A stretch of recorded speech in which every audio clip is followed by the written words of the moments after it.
Hoy quiero compartirles una palabra. ¿Cuántos trajeron Biblias? Porque vamos a utilizar la palabra de Dios, la Biblia, la Escritura, para poder confirmar y para que ustedes tengan la prueba de lo que hoy vamos a hablar. Siempre hablamos de la Biblia, ustedes saben que trato de ser lo más bíblico posible, ¿sí?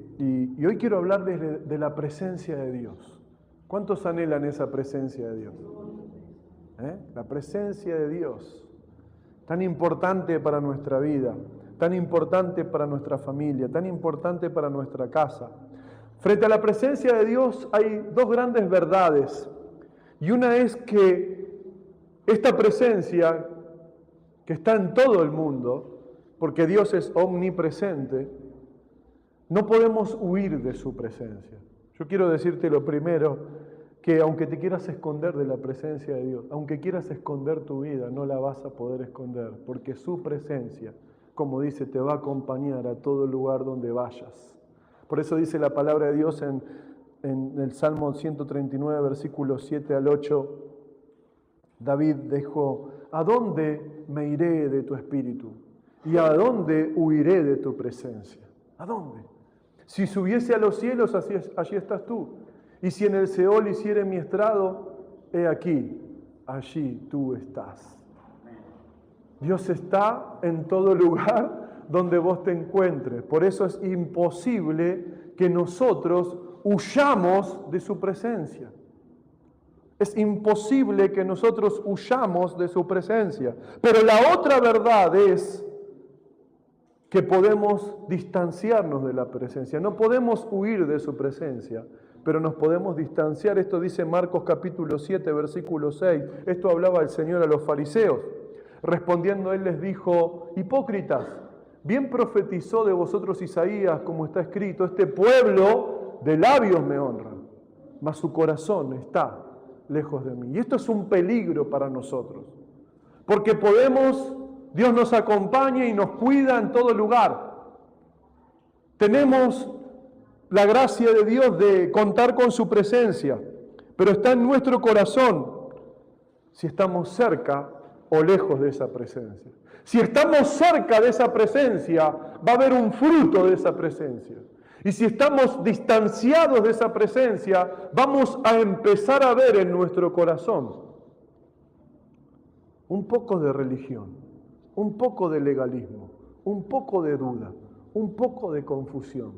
Porque la presencia de Dios lo que hace en un corazón es sensibilizarlo, es enamorarse más de lo que Él está haciendo en nuestra vida. Nos da seguridad, nos da paz, nos da confianza, porque estamos en su presencia. Pero Jesús le dijo a los fariseos que estaban todo el tiempo, que estaban delante de la Escritura todo el tiempo. Le dijo: este pueblo de labios, pero su corazón está lejos de mí. Porque mucho se ve en nuestro corazón si está la presencia o no. Por eso mismo es muy importante la presencia de Dios. No podemos darnos el lujo de distanciarnos, de dudar de Dios, de su presencia en nuestra vida. No dudes de su presencia en tu vida, en el desierto, en la lucha, en la dificultad. Porque te quiero decir algo: esa dificultad que estás viviendo sin su presencia ya te hubiese quebrado, te hubiese destruido tu familia, tu casa, tu vida, y estarías mucho peor. Por eso Moisés dijo frente a esa presencia, dijo en Éxodo 33, 15, dijo: si tu presencia no ha de ir conmigo, no me saques de aquí. En otras palabras, lo que Moisés le dijo: no me muevo sin tu presencia, ¿sabes? No quiero estar lejos de tu presencia, Señor. Es verdad, si este es el lugar que elegiste, el desierto, este es el lugar que elegiste, la dificultad, yo me voy a quedar acá con vos, en la dificultad, en el desierto, porque tenés el poder para transformar el desierto y la dificultad. Y eso es la presencia de Dios. No podemos vivir sin su presencia. En el Antiguo Testamento lo que representaba la presencia era el arca del pacto, ¿se acuerdan? El arca del pacto es donde habitaba la presencia de Dios. Es donde vivía la presencia de Dios, donde se manifestaba la presencia de Dios. Y por medio de esa arca, el pueblo era protegido. El pueblo de Dios era bendecido por medio de esa arca. ¿Por qué? Porque, como dije antes, por medio de esa arca, Dios los cuidó 40 años en el desierto. Dios los bendijo 40 años en el desierto. Dios les dio calorcito 40 años en la noche en el desierto. Ustedes saben que en el desierto tiene una gran particularidad. Y esto es lo que pasa en el desierto espiritual también, ¿te lo puedo decir? En el desierto natural hay dos climas, no hay uno solo. En el desierto natural hay dos climas. El clima de día, que es un calor intenso, sofocante, y en la noche es un frío tremendo.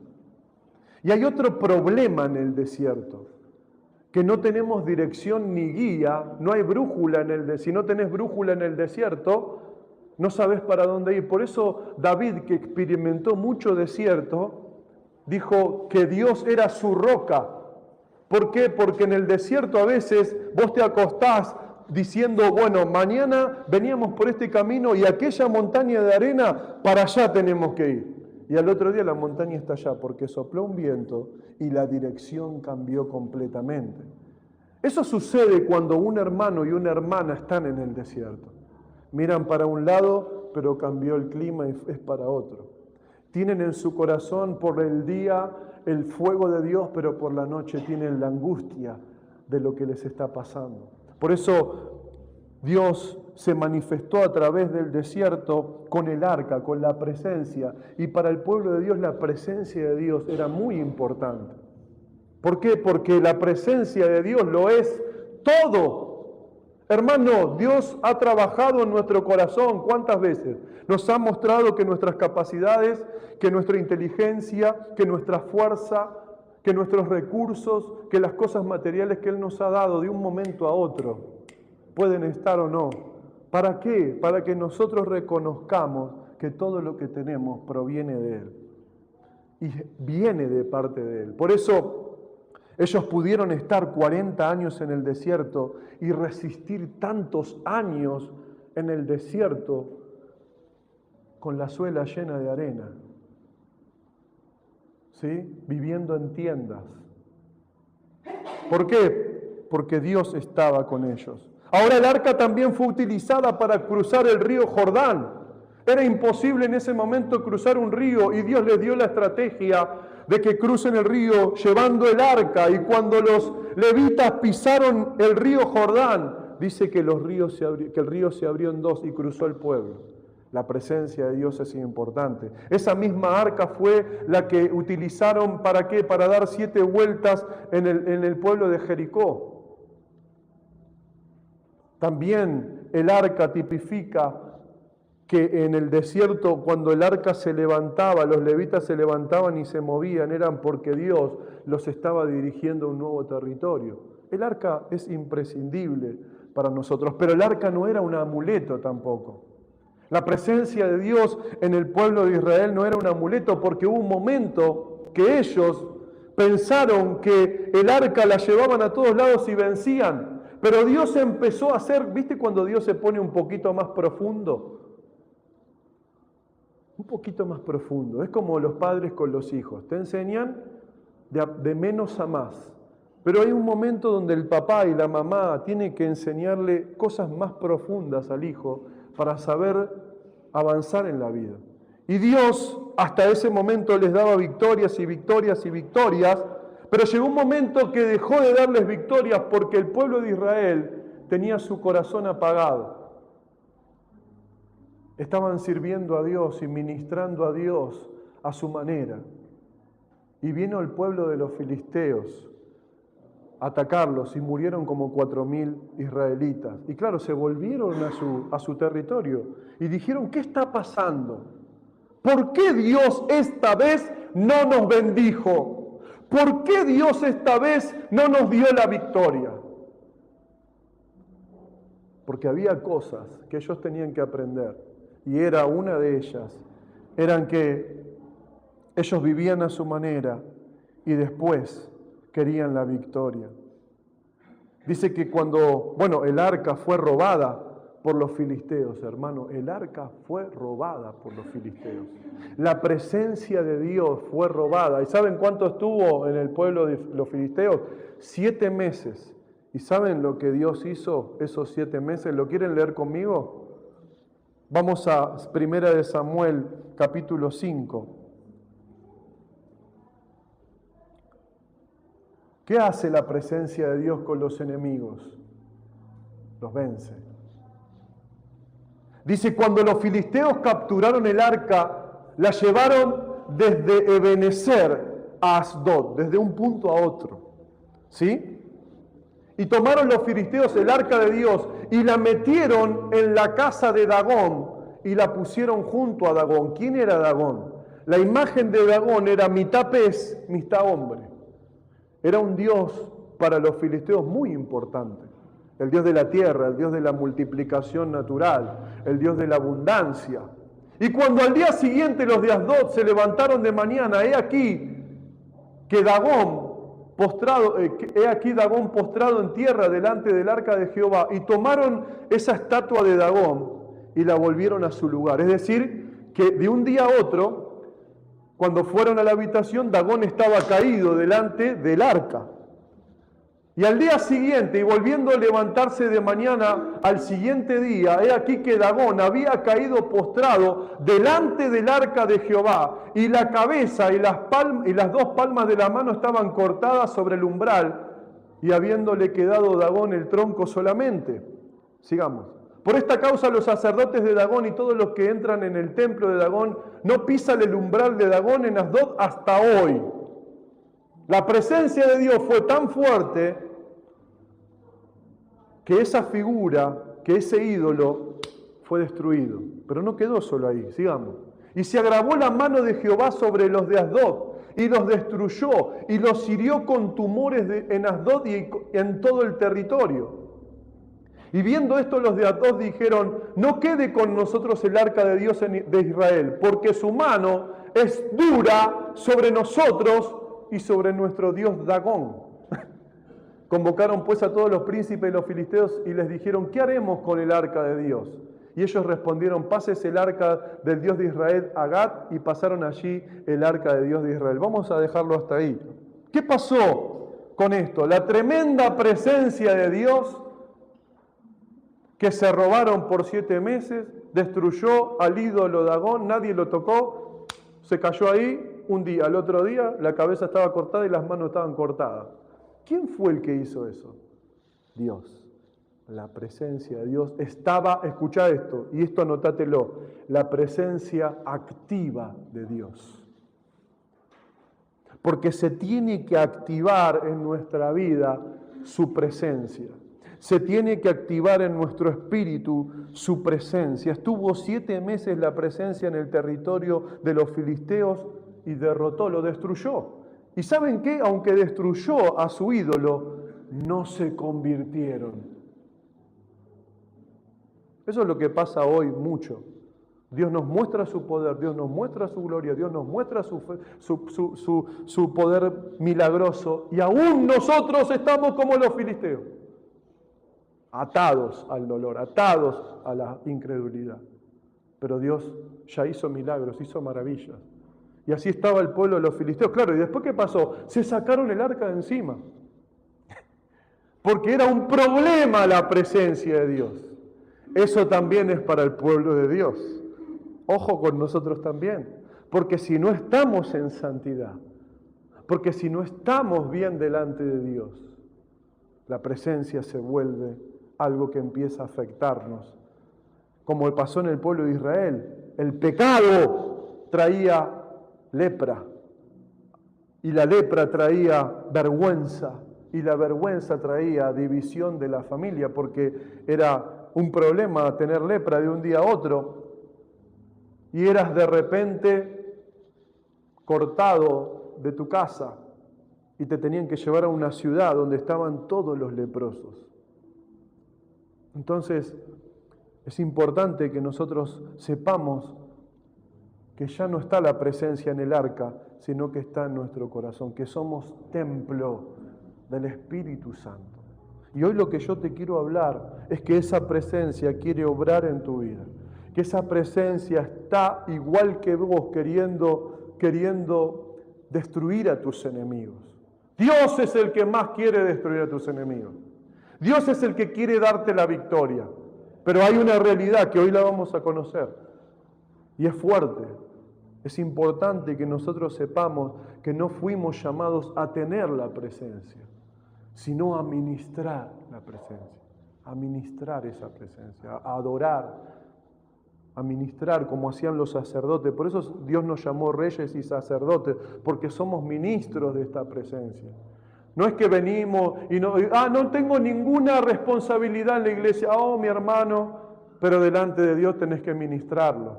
Tenés que llevar tu ofrenda, tu corazón, tu perfume de nardo puro, tus oraciones que son como las copas que hay ahí en la presencia de Dios, había en el templo, en el lugar santísimo.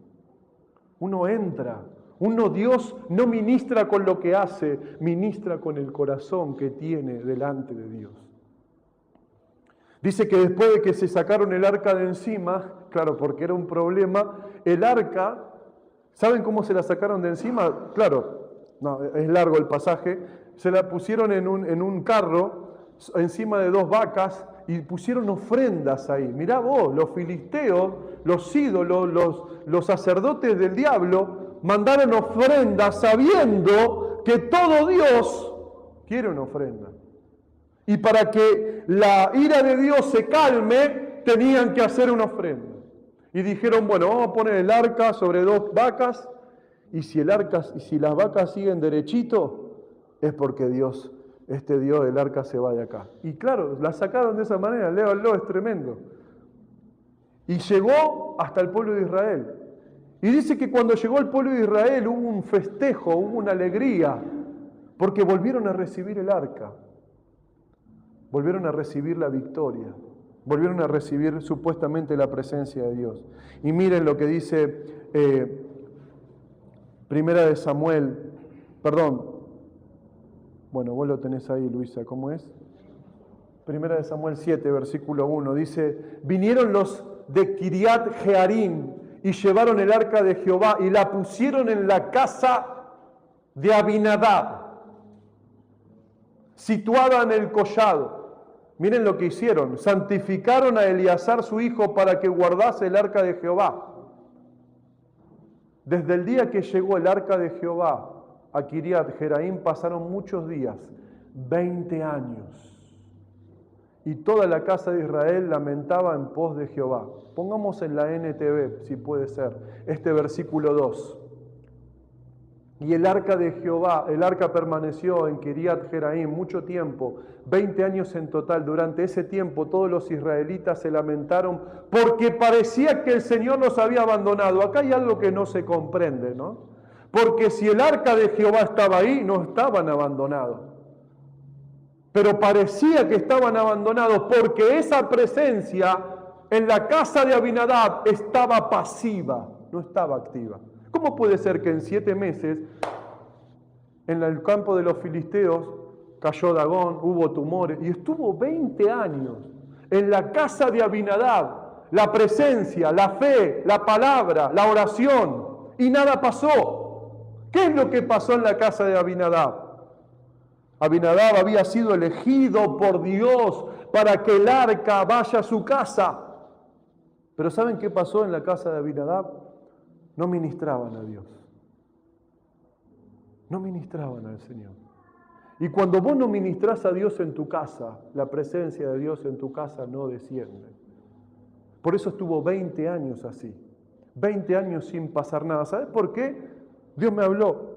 Porque imagínate, el primer año todos contentos, saltando, el segundo año el arca, el tercer año, el cuarto, el quinto, y el pueblo se sentía abandonado por Dios. Es decir, que la manifestación de la gloria de Dios no se había manifestado 20 años. ¿Por qué? Porque se habían familiarizado con la presencia. Hermano, hermana, hoy vengo a decirte, no te familiarices, no te acostumbres a que esto es un librito nada más. No, no, no es un librito. Esta es la boca de Dios, esta es la voz de Dios, esto tiene poder. La oración tiene poder. No te familiarices, no te empieces a retroceder, a quedar. Hay poder en el Señor, pero ese poder puede estar activo o pasivo. Abinadab fue elegido. Hay una prueba de que, vos me podés decir, ¿cómo sabés que no ministraban? ¿Cómo sabés que no? Hay una prueba, porque ¿se acuerdan cuando David se acuerda que el arca estaba en la casa de Abinadab? Él la quiere ir a buscar. Y cuando él la quiere ir a buscar, en vez de buscarla de una manera correcta, la busca de una manera así apresurada. Y dice que el arca la pusieron sobre un carro. Y los hijos de Abinadab eran los que tenían la potestad y la autoridad de poder saber cómo supuestamente ministrar el arca. Y la pusieron en un carro. Ya empezaron mal, porque no había que ponerla en un carro. Había que agarrar las varillas que eran de oro y ponerlas en los anillos que cruzaban, que estaban en el arca, y llevar el arca con el peso, porque eso tipifica que tenemos que darnos cuenta que la presencia tiene un peso. No es liviano. La presencia tiene un precio, tiene un peso. Un peso. Claro, ¿cuál es el peso? El peso es seguir teniendo fe cuando no hay fe. El peso es seguir buscando a Dios cuando no tenés ganas. Entonces, ¿qué pasó? La pusieron arriba de un carro y claro, el carro se iba moviendo y Usa, su hijo, vio que se iba a caer el arca y Dios tenía prohibido que toquen el arca. Y cuando la tocó, dice la palabra de Dios, dice en 2 de Samuel 6, 3, 7, yo lo leo, yo no te lo di. Dice, Usa extendió su mano al arca y la sostuvo, porque los bueyes tropezaban. Y el furor de Jehová se encendió contra Usa y lo hirió allí.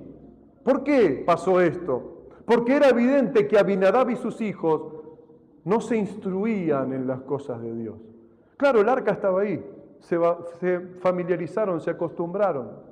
No indagaron, no profundizaron en su relación con Dios, no profundizaron en lo que tipificaba y en lo que había sucedido con esa arca. Ellos no entendían que el arca había abierto el mar en dos. Ellos no entendían que por medio del arca habían caído los 2 muros de Jericó. Ellos no entendían que esa arca estuvo por muchos años en el desierto y había una columna de fuego y una nube de noche, una nube de día y una columna de fuego de noche. La presencia de Dios, se habían familiarizado. Y este es un riesgo para nosotros como iglesia, familiarizarnos de la presencia de Dios, acostumbrarnos.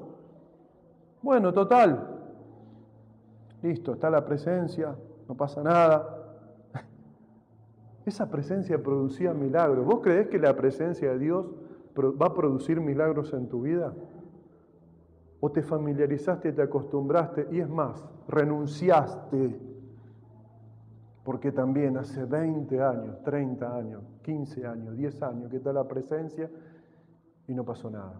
Hermano, tenés fe porque esa presencia de Dios que está en tu corazón va a obrar. Va a llegar un momento que Dios va a hacer algo tremendo, tremendo, tremendo, tremendo. Yo lo creo, ustedes. Esa presencia. ¿Estás ministrando esa presencia? ¿Estás ministrando con la fe, con el amor, o estás ministrando desde un lugar de conmiseración esta presencia? Un lugar sin respeto, sin honra, sin profundidad. Ellos la tocaron así, no les importó nada, la agarró así, la quiso sostener. ¿Por qué? Porque Dios da por entendido que tu vida está profundizándose en Él. Dios da por entendido que los milagros que hizo durante todos los años que empezaste a conocer al Señor, no te olvidaste de esos milagros. Los tenés, los retenés, los contenés. No te olvidás de ninguno de sus beneficios. Y ese de no olvidarte fortalece tu fe para que en el día malo sigas ministrando la presencia de Dios en tu casa, en tu altar. Alguno el altar como Elías, ¿no? Lo estaba desordenado, las piedras todos los pastos crecidos. Hermano, ese es el lugar donde desde ahí todo empieza a funcionar. Claro, Dios nos ha prosperado, Dios nos ha bendecido, Dios nos ha cambiado, Dios ha hecho tantas cosas que ahora queremos que Dios obre en lo material. Y Dios no nos llamó a obrar en lo material. Dios dijo, ¿qué dijo el Señor? Que todo lo que hagamos en lo secreto Él lo va a hacer público. Él nos va a remunerar, nos va a pagar todo. Él no es deudor de nadie. Pero nuestros ojos no están puestos en el espíritu, está puesto en lo material. Por eso dejamos de ministrar a Dios. Claro, cuando estábamos bien en algunas cuestiones, pero necesitábamos milagros en otras, o el milagro que Dios hizo en lo material también, Dios empezó a obrar y lo vimos como un milagro. Pero ahora, ¿cómo estamos mirando las cosas? Yo espero que mi vida no sea como la casa de Abinadab. 20 años sin que pase nada y que yo tenga la presencia. Uy, uy, uy. Tremendo, ¿no? Pero quiero animarlos en esta mañana también. Quiero compartirles lo que es la presencia. Pero dice en 2 de Samuel capítulo 6, versículos 9 y 12. Este testimonio es tremendo y ustedes lo conocen, es Obed-Edom. Pero hoy quiero darle una vueltita de rosca. ¿Cuántos quieren darle una vueltita de rosca a la vida de Obed-Edom? Vamos a darle una vueltita de rosca a la vida de Obed-Edom. Muy bien. Dice, y temiendo David aquel día, dijo, pasaron muchos años. Y esa arca la llevaron cuando murió Usa, el hijo de Abinadab. ¿Saben lo que sucedió? Mírenme, ¿saben lo que sucedió? Nadie quería tener el arca en su casa. Porque tener el arca en su casa tipifica de que puede pasarte algo bueno o tener miedo de que pase algo malo. Claro, había muerto un hijo de Dios. ¿Y quién quería llevarse el arca? José, Andrea, ¿se llevan el arca? Adrián y Esther, Teresa. Claro, había muerto alguien. Y había muerto alguien que ministraba a Dios. Era como que, espero que no me pase, que me caiga acá. Y, ¿quién quiere? Va a decir, no, pará. ¿Quién va a ser el valiente para querer eso? Y David, cuando vio eso, que nadie se hacía cargo, la llevó a la casa de una persona que no era israelita. Dice, y vamos a leerlo, y temiendo David a Jehová aquel día, dijo, ¿cómo ha de venir el arca? Esta es otra prédica, hermano. Yo tengo una prédica de esta. ¿Cómo ha de venir el arca de Jehová a mí? De modo que David no quiso traer para sí el arca de Jehová a la ciudad de David, y la hizo llevar David a casa de Obed-Edom Geteo. Y estuvo el arca de Jehová en casa de Obed-Edom Geteo 3 meses. Y miren lo que pasó. Léelo. Y estuvo en la casa de Jehová 3 meses. Y bendijo Jehová a Obed-Edom y toda su casa. Y fue dado aviso al rey David diciendo, Jehová ha bendecido la casa de Obed-Edom y todo lo que tiene, a causa del arca de Dios. Entonces David fue y llevó con alegría el arca de Dios de casa de Obed-Edom a la ciudad de David. David sabía muy bien, porque era una persona íntima con Dios, que cuando Dios se enoja, hay que darle tiempo. Claro, hay que darle tiempo, porque estaba enojado el Señor. Porque ¿cómo puede ser que Dios le dio tanta victoria al pueblo de Israel y nadie lo ministraba como se merecía? Había una falta de respeto del pueblo de Israel para con Dios. Y Dios, a través de eso, se los estaba mostrando, diciendo, escúchenme una cosa, yo les di un montón de victoria, los ayudé un montón, los bendije un montón, pero yo soy Dios. Yo soy Dios, yo soy santo. Las cosas se hacen como yo las digo. Es así. Y como yo las digo, van a obtener bendición. Claro, David se dio cuenta, ¿qué hizo David? Vámonos, muchachos. Listo, apagó las luces, todo y se fueron. Y quedó ahí Obed-Edom solo sin saber qué hacer ni cómo agarrarla, porque nadie le explicó nada, se fueron todos. Y Obed-Edom evidentemente hizo algo que, no sé qué hizo, pero hizo algo que atrajo a Dios. Porque la palabra Obed-Edom, el nombre Obed-Edom, Obed significa siervo. Y Edom significa de los edomitas. Él era siervo, él era un siervo pagano. Que le llevaron el arca hasta su puerta y le dijeron, nos vemos, si te va bien, listo, si no, que se muera uno que no sea del pueblo de Israel. Pero ¿qué pasó? Seguramente, yo creo, que seguramente tenía ídolos en su casa y claro, habría escuchado lo que Dios hizo y quizás de a poquito empezó a limpiar, a darle honra a ese lugar, no a ponerla y ponelo en el cuarto del fondo, a la caja donde están todas las cajas, ¿viste? Donde está todo tirado. Vamos a ponerla ahí. No, quizás sacó un mueble, lo puso en el centro de su casa. Y desde ese momento, a los 3 meses, estuvo 20 años en la casa de Abinadab y no pasó nada. Estuvo 3 meses en la casa de Obed-Edom y lo bendijo todo. ¡Wow! ¿Qué pasó? El corazón de Obed-Edom evidentemente fue tremendo. ¿Por qué? Porque él hizo algo que atrajo a Dios. ¿Sabes lo primero que hizo? Que esto repercutió muchísimo y es una enseñanza que no se dice. Obed-Edom cuidó el arca de Dios. David, todo su ejército, los levitas, dejaron el arca ahí y se fueron. Y esto nos habla que cuando nosotros cuidamos la presencia de Dios, Dios bendice. Dios bendice. Dios bendice si te interesa la presencia. Hermano, vas a tener que tomar decisiones esta semana y de acá hasta fin de año. ¿Honrás la presencia o honrás lo que a vos te gusta? Si honrás lo que a vos te gusta, agarrate, porque es un samba. Y te podés caer. Pero si honrás a Dios, van a venir los gigantes, van a venir las maldiciones, van a venir los conjuros, van a venir las ofrendas del diablo, no va a pasarte nada. ¿Por qué? Porque estás honrando lo que le da vida a todas las cosas. Esto es importante para nosotros, la presencia. A causa del arca, fueron a David y le dijeron, mirá David, no sé qué está pasando, pero este que no es cristiano, ni conoce la ley, ni ministra al Señor, está bendiciendo toda su casa. Y el sinónimo de bendición, ¿cuál es, hermano? Es la presencia de Dios. Es la presencia de Dios. A veces lo tomamos la bendición económica, no, son otras bendiciones. Y otra cosa que Dios muestra en este pasaje es que Él derrama su bendición por misericordia, porque Obed-Edom no tendría que haber recibido ninguna bendición, pero Él la derrama por misericordia, por amor y por gracia. Y eso es muy importante para nosotros, porque cuando no tengas nada para qué gloriarte delante de Dios o para decirle, Señor, mirá que yo me estoy poniendo las pilas, bendecime, no importa, Dios te va a bendecir con las pilas puestas, con las pilas no puestas, pero si estás en la presencia de Dios. Que nada te deje quebrarte. Pero no quedó solamente la vida de Obed-Edom ahí, porque uno dice, ay, lo bendijo por 3 meses, ay, la bendición. No estoy hablando que la presencia de Dios bendice. La presencia de Dios transforma. Y lo más tremendo de la vida de Obed-Edom no es lo que... Bueno, se me borraron las notas, gloria a Dios. Porque saqué el Wi-Fi. Lo más glorioso de la vida de Obed-Edom no es que lo bendijo 3 meses. Lo más glorioso es lo que pasó después, cuando el arca se fue. Porque David la vino a buscar. Y ahora David la vino a buscar, pero no como él quería. La vino a buscar, ¿qué hizo David? Hizo lo que no hicieron los hijos de Abinadab. Agarraron la escritura y se pusieron a leer y dijo, bueno, ¿cómo tenemos que traer el arca? ¿Quién la tiene que agarrar? Los levitas. Listo, llamó a los levitas. ¿Cómo tienen que estar? Y David dice que cada paso que daba para llevar el arca hacía un sacrificio.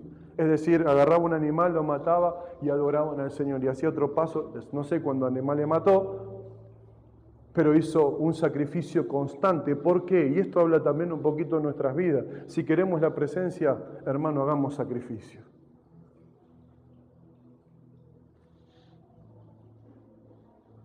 Porque a veces decimos, no, Dios como que, viste, tiene que hacer esto, aquello, lo otro. Pero no quedó ahí la vida de Obed-Edom.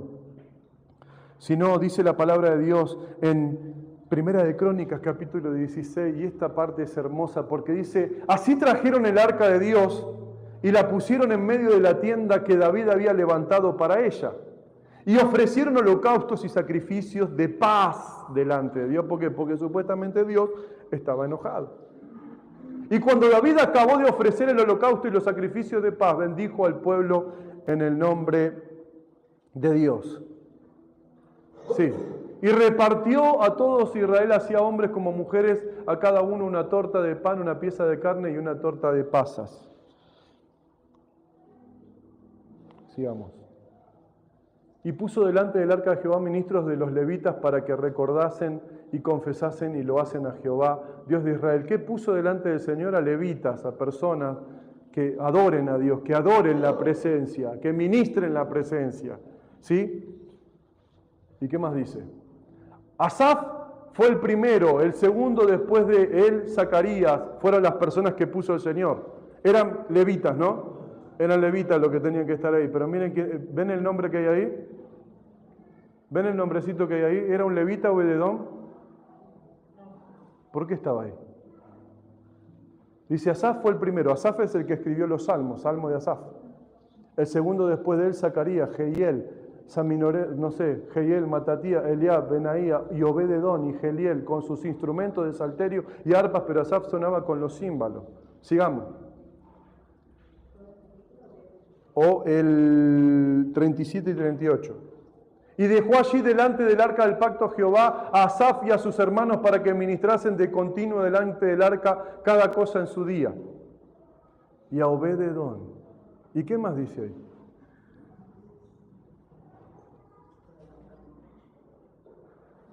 Y a sus 60 hermanos, 68 hermanos, y Obed-edom, hijo de Jedutún, y a Osa como porteros. Yo quiero decirte algo, los que tenían que servir ahí eran levitas, pero Obed-edom no era levita. ¿Por qué estaba ahí? ¿Saben qué? Cuando Obed-edom, David llevó el arca y se la llevó, Obed-edom la persiguió. La persiguió, dejó su casa y se fue al templo. ¡Wow!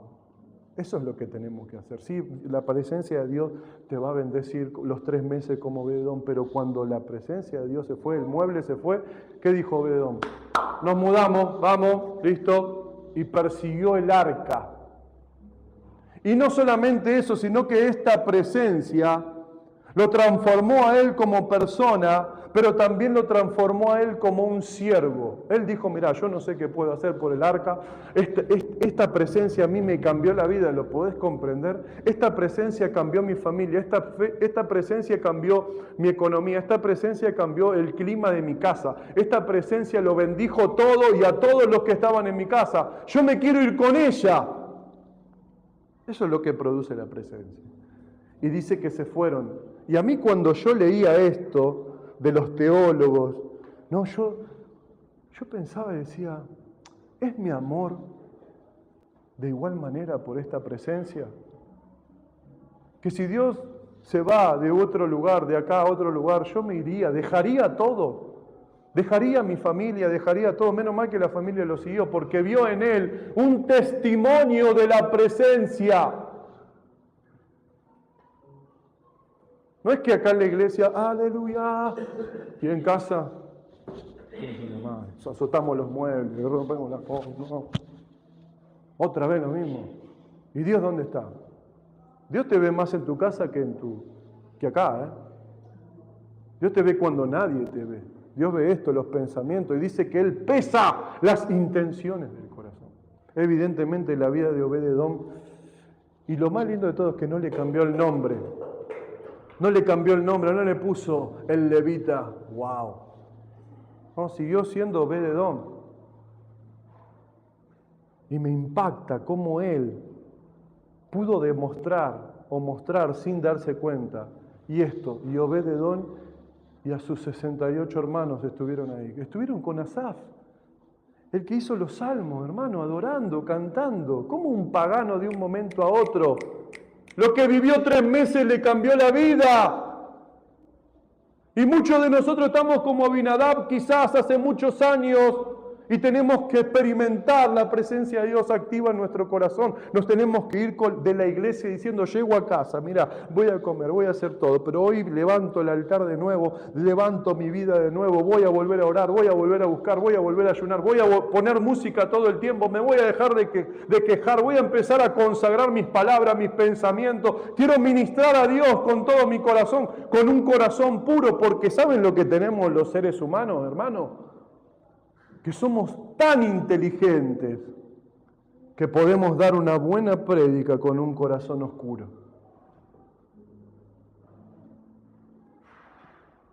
Pero Dios no escucha esto, Dios escucha esto, el corazón. Por otro lado, ¿saben lo que eran los porteros? Esto es lo más hermoso. ¿Estás dispuesto a dar tu vida por la presencia de Dios? Porque los porteros eran los que se ponían por si venían a querer robar el arca. Él dijo, mirá, yo me voy donde está la presencia y yo voy a defender esta presencia. Gloria a Dios. Voy a dar mi vida por esta presencia. No quiero otro lugar. Lo pusieron ahí, no sé, lo ponían a barrer, está contento. Hermano, servir a Dios es honrar a Dios, es ministrar a Dios. No te canses de servir. Tengamos la actitud de Obed-Edom, no la de Abinadab, de familiarizarnos con el servicio, de familiarizarnos con lo que Dios nos llamó a hacer. Yo te quiero decir algo, todo lo que hagas por Dios, Dios te lo va a recompensar. Todo. Si no hay recompensa, hay que pensar en nuestro corazón qué está pasando. Fue tan fuerte lo que vivió que él quería ir, él quería perseguir el arca. Y él se transformó en un siervo de Dios. ¿No es tremendo esto? Él no era levita, hermano. Él no podía hacer nada por el Señor, pero era tanto el hambre que tenía y el amor que tenía por Dios, que él dijo, no sé, poneme donde sea, yo quiero estar donde está la presencia de Dios. ¿Y saben por qué David permitió que él sea portero de la casa de donde estaba el arca? Porque ya lo había hecho en su casa. Dios no va a hacer nada en tu vida, en la iglesia, si lo primero no sucede en tu casa. ¿Cuántos lo toman a esto? Dios no va a hacer nada. Lo que queremos demostrar acá es, primero se demuestra en casa. No es acá. Por eso David lo vio en su casa, que Dios lo prosperó, que Dios lo levantó, que él cuidó del arca y dijo, vení vos, vení que estás persiguiendo el arca, vení, vas a ser portero. Porque lo eligió Dios. Y Dios lo respaldó. Dios le dio la bendición de ser su siervo. Es lo mismo que nosotros, hermanos. Dios nos bendijo para que seamos sus siervos. Y tenemos que recapacitar en nuestro corazón para no volvernos como Abinadab. Dice la palabra, te hago una última pregunta y termino. ¿Nos está pasando como la casa de Abinadab? ¿Nos estamos familiarizando con ser hijos de Dios? Pero tal como el pueblo de Abinadab nos sentimos abandonados por él. Qué palabra esta, ¿no? Porque ellos tenían la presencia ahí, pero se sentían abandonados por Dios. ¿Nos está pasando esto a nosotros también? ¿Que tenemos la presencia de Dios, pero que nos sentimos abandonados por Dios? Fuerte, ¿no? ¿Saben por qué nos sentimos abandonados por Dios? Porque lo abandonamos nosotros primero a Él. ¿Sabes cuándo abandonamos nosotros a Dios? Cuando lo que nos pide que hagamos no lo hacemos.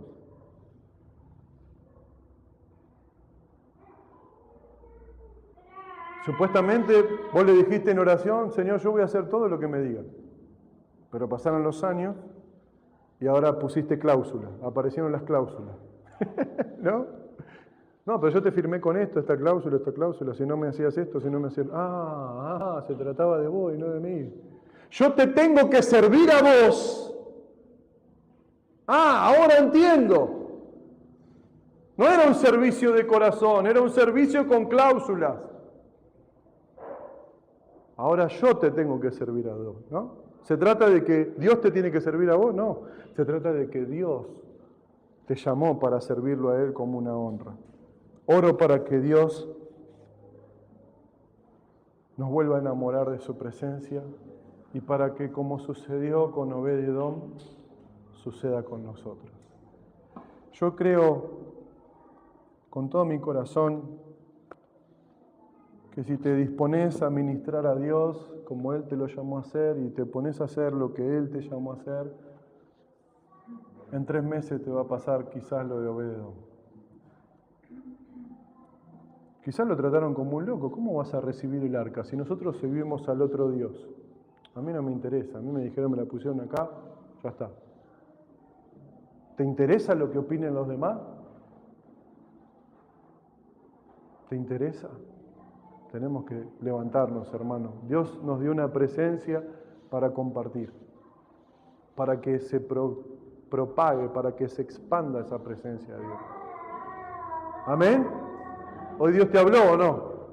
Es esa presencia la que necesitamos como Obed-edom. Obed-edom la bendición fue 3 meses, pero él después persiguió la bendición. Amén, gloria a Dios.